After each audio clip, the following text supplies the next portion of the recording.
Lesson 5 Idioms.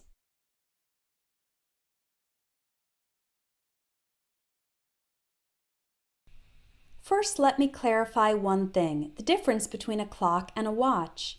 Many English students confuse these two words. A clock is something that you have on your table or on the wall, and a watch is something you wear around your wrist. The hands of a clock go around continuously in a circle. So if you do something around the clock, you do it for 24 hours a day without stopping.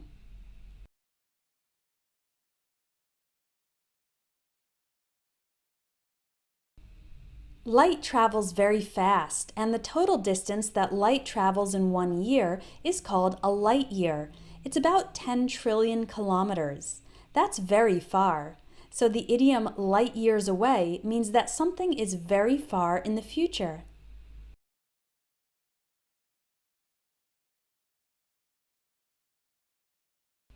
When a clock is working correctly, it is accurate and regular. So if something happens like clockwork, it is predictable because it occurs exactly at regular intervals of time.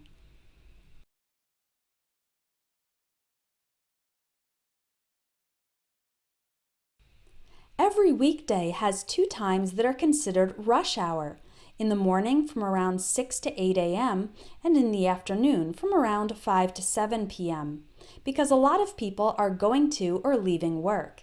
So there are many cars on the road and the traffic is often slow or stopped.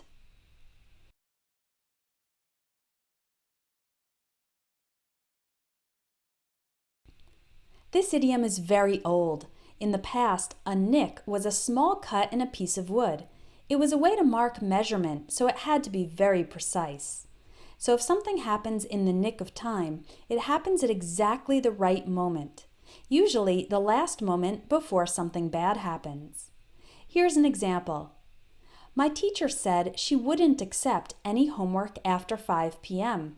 I turned in my assignment at 4:55, in the nick of time.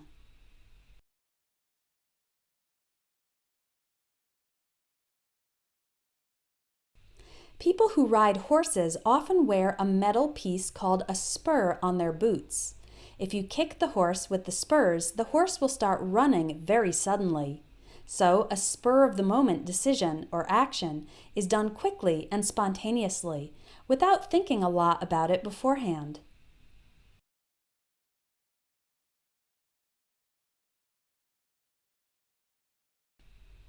An alternative form of this idiom is only a question of time.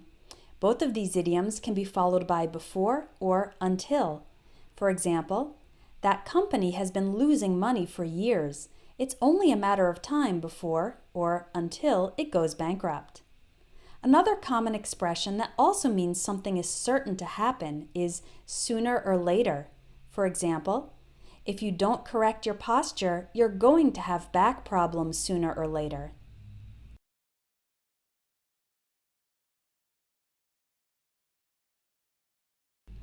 A similar idiom is have time to kill. The difference is that I have time on my hands is used for free time in general, and I have time to kill is used for when you have a period of time with nothing to do before another scheduled event. For example, I arrived at the theater much too early, so I had some time to kill before the movie started. Or you can say specifically how much time. I had an hour to kill before the movie started.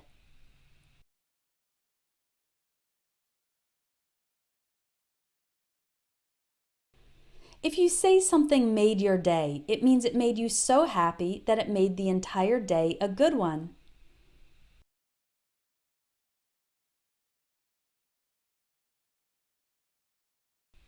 In the daytime, there's lots of light and it's easy to see, differently from the nighttime when it's dark and difficult to see.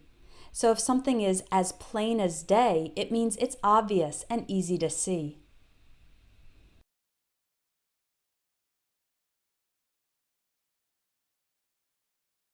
This phrase is often used when complaining or criticizing. For example, if you're in a restaurant and you wait 45 minutes for a waiter to come to your table, when he finally comes, you could say, "It's about time we got some service." You are complaining that the service should have been provided earlier.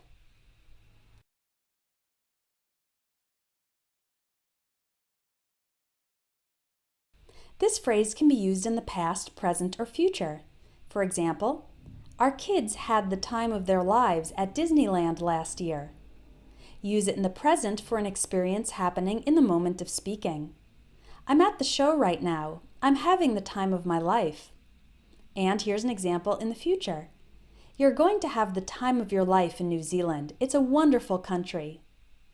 There are several other idioms with the same meaning, including having a ball and having a blast.